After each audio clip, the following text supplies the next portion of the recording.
Hello అందరికీ నమస్తే. Welcome back to అత్తమ్మ రుచులు. ఈరోజుటి వీడియోలో వారం రోజులు నిలువ ఉండే బెండకాయ వెల్లుల్లి కారం రెసిపీ చూపించబోతున్నానండి. ఇది చాలా బాగుంటుంది. పప్పుచారు రసం కాంబినేషన్లోకి ఇంకా బాగుంటుందండి. విడిగా రైస్ కూడా కలుస్తుంది. మరి అంత రుచిగా ఉండే ఈ బెండకాయ వెల్లుల్లి కారం ఏ విధంగా తయారు చేసుకోవాలో చూసేయండి. బెండకాయ వెల్లుల్లి కారం తయారు చేసుకోవడానికి ముందుగా నేను 1/2 kg బెండకాయల్ని ఇలా కడిగి శుభ్రంగా తుడుచుకున్న తర్వాత ఆరిన తర్వాత ఇలా సన్న ముక్కలుగా కట్ చేసుకొని పక్కకు పెట్టుకున్నాను.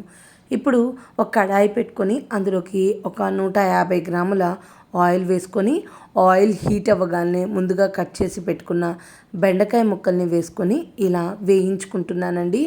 బెండకాయ ముక్కల్ని ఇలా ఆరిన తర్వాత కట్ చేసుకోవడం వల్ల జిగురు అనేది రాదు అండ్ బెండకాయ ముక్కలు కూడా అతుక్కోకుండా ఉంటాయండి. ఆయిల్లో తొందరగా ఫ్రై అవుతాయి అన్నమాట.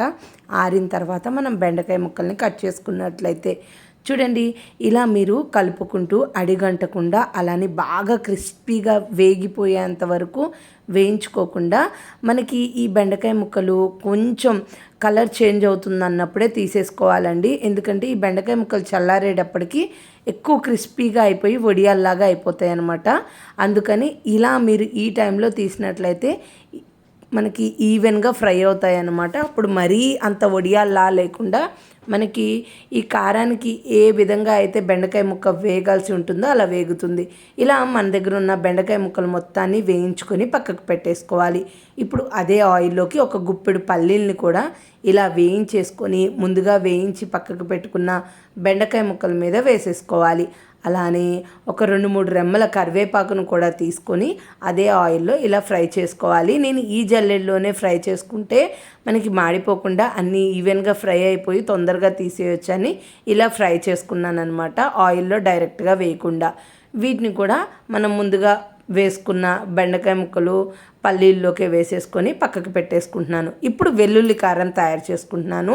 దానికోసం 5 వెల్లుల్లి రబ్బల్ని, 1 టీ స్పూను జీలకర్రని, అలానే కాస్తంత ఉప్పు అంటే టేస్ట్కి తగినంత ఉప్పు, కొద్దిగా పసుపు, టేస్ట్కి తగినట్టు కారం వేసుకోవాలి. ఉప్పు కారాలు మీ టేస్ట్కి తగ్గట్టు అడ్జస్ట్ చేసుకోండి మనం తీసుకున్న బెండకాయ కొలతలని బట్టి.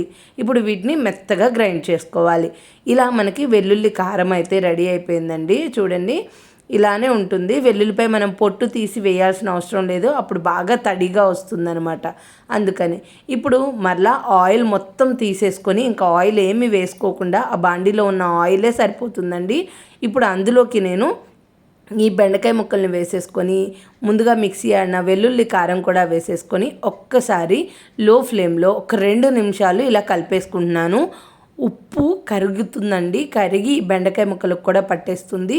అప్పుడు టేస్ట్ బాగుంటుంది. అలానే వెల్లుల్లి ఫ్లేవరు కారం కూడా బెండకాయ ముక్కలకి పడుతుంది. కాబట్టి ఇలా 2 నిమిషాలే వేయించుకుంటున్నానండి.